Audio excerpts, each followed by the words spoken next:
一开门，那股热气扑过来，整间客厅像电锅还在保温。爸妈坐在里面，电风扇一直转，但汗还是一滴一滴流。你看着那台老电风扇努力转，吹出来的却全是热风。开个冷气吧。不用啦，开那个很耗电，晚一点就凉了。开一下会怎样啦？地雷踩爆，冷气没开成，你们反而大吵一架。但先别急着生气，因为很多时候这不只是老人家固执，而是他们心里卡着一种说不出口的舍不得。大家好，我是阿和。如果你家夏天也常常上演这种遥控器保卫战，你绝对不孤单。今天这支影片，我们不教你怎么跟长辈辩论，也不教你用强硬的手段逼他们开冷气，我们只讲台湾家庭最实用、爸妈最听得进去的几个沟通微调，帮爸妈把夏天的安全稳稳守住。我们当子女的看到爸妈热成这样，其实心里是着急，也是心疼。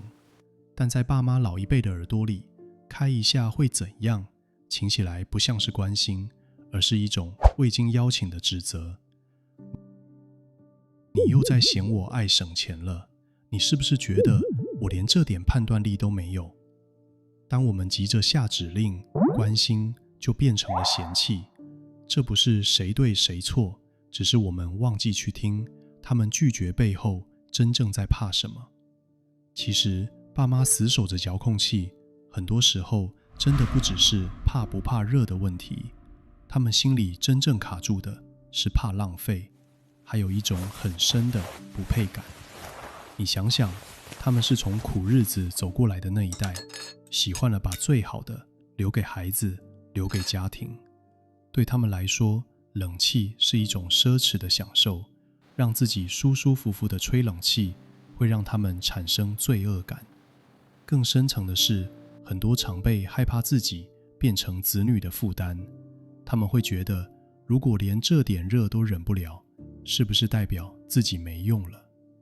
所以，爸妈不是不知道冷气比较舒服，有时候是他们觉得为自己舒服一点，就是一种浪费。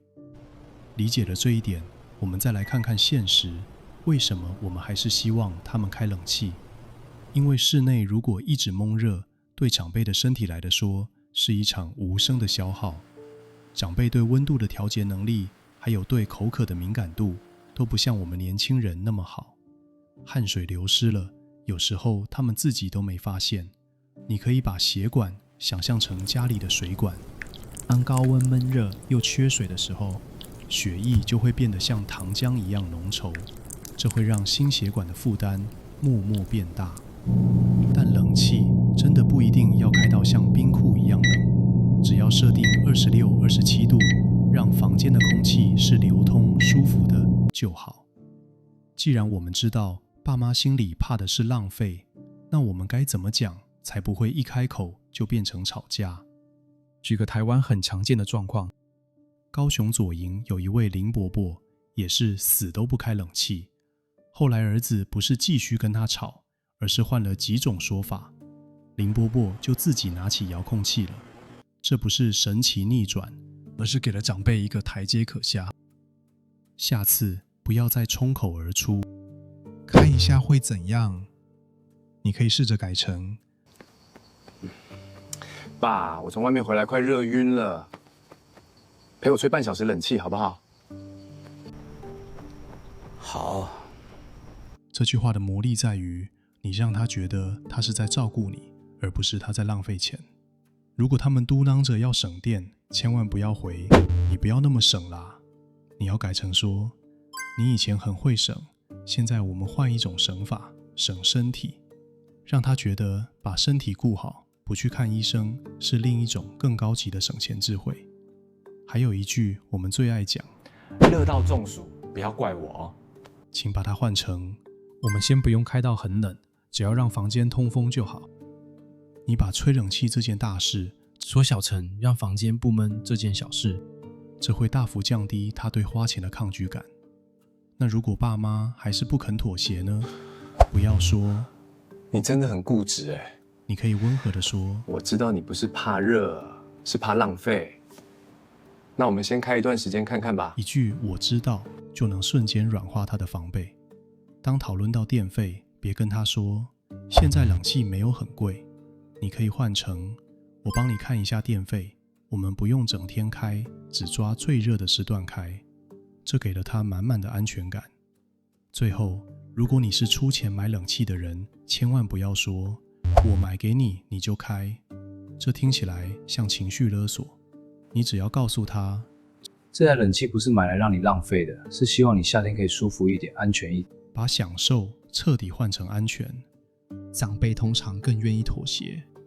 除了把话说进心坎里，我们在实际做法上也要给爸妈一点弹性，不要一开始就像定规矩一样要求他们整天开着。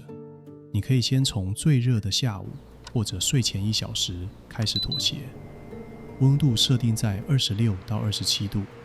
最重要的是，旁边一定要搭配一台电风扇或循环扇。这招很有用，因为这会让爸妈在心理上觉得我主要还是吹电风扇啦，冷气只是稍微帮忙而已。他们心里的罪恶感会小非常多。等电费单来了，也不要用羞辱的语气说你看吧，根本没多少钱。不如坐下来跟他们说，我们一起看，只抓最热的时段开，其他时间通风。其实这样吹很划算，对不对？各位照顾爸妈的朋友们，我们平常在外奔波都很累，回到家看到爸妈流汗硬撑，口气难免会急躁。我们所有的着急出发点其实都是爱，但请记得，照顾爸妈有时候真的不是为了把道理讲赢，而是要把一句话换成爸妈听得进去的方式。当我们不再用命令的口气，而是去理解他们背后的舍不得，家里的气氛真的会瞬间变得不一样。理解比讲赢更重要。你家爸妈为了不开冷气，最常挂在嘴边的是哪一句话？赶快留言告诉我，把你心里的无奈吐出来。我们下一集来整理大家的问题，看看还能怎么见招拆招。如果这支影片有稍微解开你心里的结，请帮我按赞订阅，也可以追踪下方说明栏的 FB 粉丝专页面。我会把每集重点整理成比较好保存的照顾提醒，让你下次遇到类似状况时不用重新想一遍。我是阿和，顾爸妈，免惊了。我们下支影片见。